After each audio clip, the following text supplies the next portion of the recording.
Alors salut à tous, aujourd'hui on se retrouve pour une nouvelle vidéo. Aujourd'hui je vais vous présenter 32 inventions. Les passagers montent dans une nacelle suspendue à un ballon rempli d'air chaud. Au début, on chauffait l'air au feu de bois, désormais on utilise un brûleur au propane. Le ballon décolle, l'air chaud étant plus léger que l'air ambiant. Pour redescendre, on ouvre la valve pour évacuer l'air chaud. La plupart des machines à vapeur consomment du charbon ou du bois qui alimentent une chaudière pour chauffer l'eau et produire de la vapeur. C'est la pression de la vapeur qui actionne un piston à l'intérieur d'un cylindre. La première locomotive à vapeur est construite par l'ingénieur Richard Treadwell-Tick. Pour concurrencer les machines à vapeur, de nombreux ingénieurs construisent des moteurs à explosion. On fait brûler du gaz ou du pétrole dans un cylindre métallique et cela actionne un piston. Le mouvement produit fait tourner les roues. En 1769, le Français Nicolas-Joseph Cugnot construit le premier véhicule à vapeur. Vitesse de pointe 3 km/h. On produit d'autres engins à vapeur au XIXe siècle, mais il faut attendre le moteur à essence pour assister au développement de l'automobile. Le 17 septembre 1903 à Kinder Hill, en Caroline du Nord, Orville Wright vole pour la première fois à bord d'un appareil à moteur qui pèse plus lourd que l'air. Le Flyer One ne tient que 12 secondes dans l'air et ne parcourt que 36 mètres, mais l'ère de l'aviation est ouverte. Les sous-marins militaires sont équipés d'armes autopropulsées qu'on appelle des torpilles. Le mathématicien anglais William Bourne est le premier à avoir eu l'idée d'un sous-marin.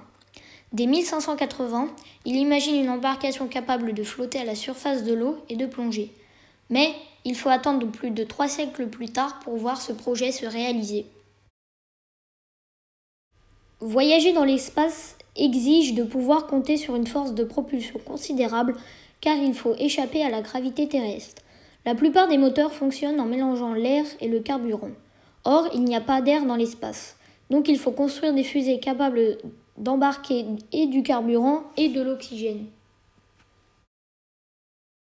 Des satellites artificiels conçus par l'homme tournent autour de la Terre. Le premier, Sputnik 1, était soviétique.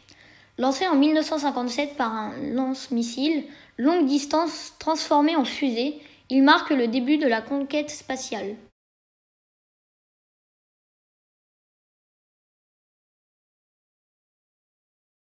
Pendant des siècles, on chauffe les maisons pièce par pièce avec des feux de cheminée. Pourtant, il y a plus de 2000 ans, les Romains avaient déjà conçu un système de chauffage central par le sol, l'hypocauste.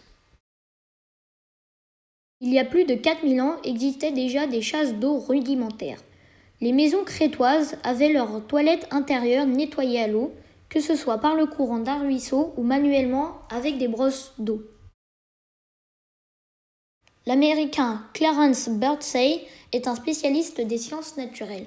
Alors qu'il séjourne au Canada en 1912, les Inuits lui montrent qu'on peut surgeler un poisson de façon presque instantanée en le mettant sous une épaisse couche de glace.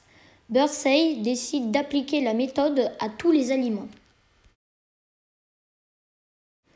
En 1945, alors que l'Américain Percy Spencer travaille sur des magnétrons, de puissants tubes à vide, une barre de chocolat fond dans sa poche.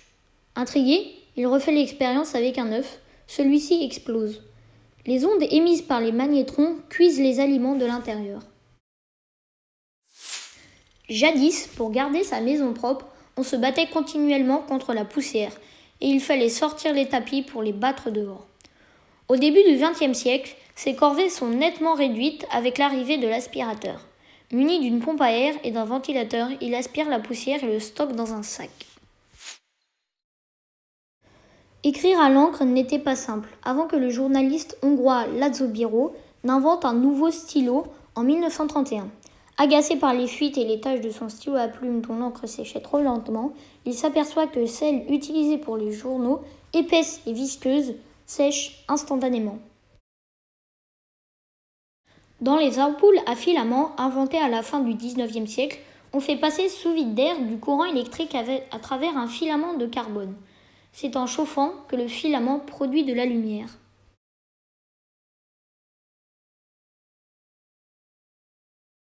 Depuis plus de 1000 ans, les Chinois savent imprimer le papier avec des caractères sculptés dans des blocs de bois. Cependant, l'imprimerie ne naît réellement qu'au XVe siècle, quand le joaillier allemand Johann Gutenberg invente une nouvelle presse. Le petit Louis Braille, devenu aveugle après un accident en 1812, est envoyé à Paris à l'Institut des jeunes aveugles. Son fondateur, Valentin Hau, a inventé des livres avec des grosses lettres en relief que les élèves déchiffrent en passant le bout des doigts dessus. Mais le processus est long et chaque volume, avec des lettres aussi encombrantes, ne contient que peu de texte. À la fin du XIXe siècle, le Serbe Nikola Tesla et le Russe Alexandre Popov se lancent dans les études des ondes radio. En 1995, un jeune Italien, Guglielmo Marconi, parvient à émettre des ondes radio sur 1 km de distance. De nombreux chercheurs, dont Antonio Meucci et Elisha Gray, ont travaillé sur des appareils susceptibles de convertir les ondes sonores en signaux électriques transmissibles par câble. C'est l'Écossais Alexander Graham Bell qui dépose le brevet du premier téléphone en 1876.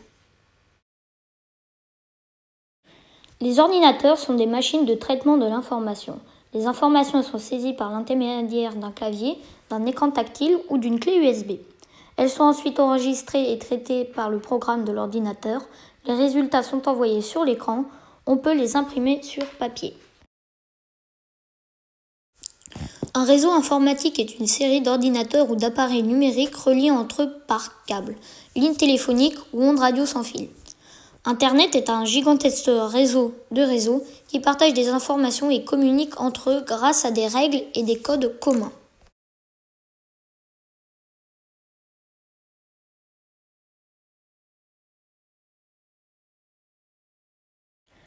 Une pile est une réserve portable d'énergie chimique transformable en électricité.